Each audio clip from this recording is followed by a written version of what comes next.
மக்களே, நான் உங்கள் நகரை சுபா.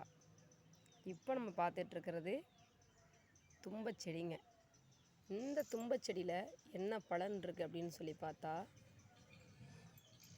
காய்ச்சல், சளி, இருமல், செரிமானம்,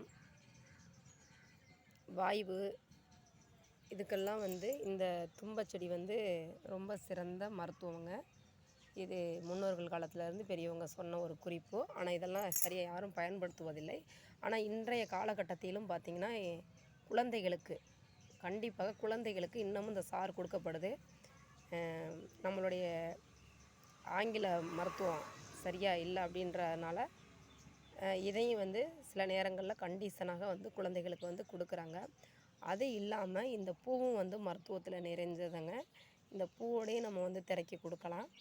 அதை இல்லாமல் நம்ம இந்த தண்டு பகுதி இருக்குது பார்த்திங்களா, அந்த தண்டு பகுதி, இந்த இலை, இந்த பூவு, இது எல்லாமே நமக்கு உடலுக்கு ரொம்ப நன்மையை ஊட்டக்கூடிய ஒரு மருத்துவத்தில் நிறைந்த செடியாக தாங்க முன்னோர்கள் கருதுகிறார்கள். அதுவும் இல்லாமல் இந்த பூ நம்ம வீடு கட்டுறப்ப பார்த்திங்கன்னா, வாஸ்து பூமி பூஜைக்கு ரொம்பவே பயன்படுதுங்க.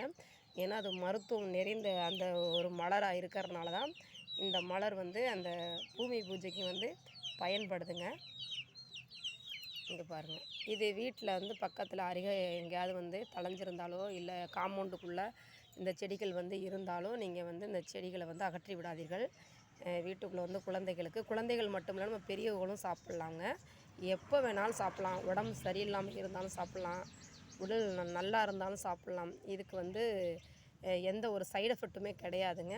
எந்த டயத்தில் வேணாலும் சாப்பிட்லாம். இந்த செடி உங்களுடைய வீட்டுக்குள்ளே காம்பவுண்டுக்குள்ளேயோ அல்லது வெளியில் அக்கம் பக்கத்தில் இது மாதிரி நம்ம வீட்டு ஓரப்பகுதியில் இருந்தால் அந்த செடியை அகற்றி விடாதீர்கள்.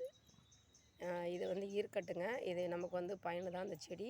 அதுவும் முக்கியமான குறிப்பு வெயில் காலத்தில் இந்த செடிகள் உங்கள் வீட்டோர பகுதியில் இருந்தால் கண்டிப்பாக தண்ணி ஊற்றி காப்பாற்றுங்க. ஏன்னா வெயில் காலத்தில் இந்த தும்பை அப்படின்றது கிடைக்காதுங்க. அதனால் ஒரு செடியாக இருந்தாலும் அந்த செடியை நீங்கள் தண்ணி ஊற்றி வளர்த்துட்டிங்க அப்படின்னா நம்மளுடைய பையனுக்கு, குழந்தைகளுக்கு, நம்மளுடைய பக்கத்தில் இருக்கிற குழந்தைகளுக்கும் கூட இது நம்ம உதவி இருங்க அந்த செடி ஓகே. இன்றைக்கி பார்த்தது தும்பப்பூவோட, தும்பச்செடியோட, தும்பத்தண்டோட உள்ள மருத்துவம் பார்த்தங்க. மீண்டும் இது போன்ற ஒரு குறிப்போடு பார்க்கலாம்.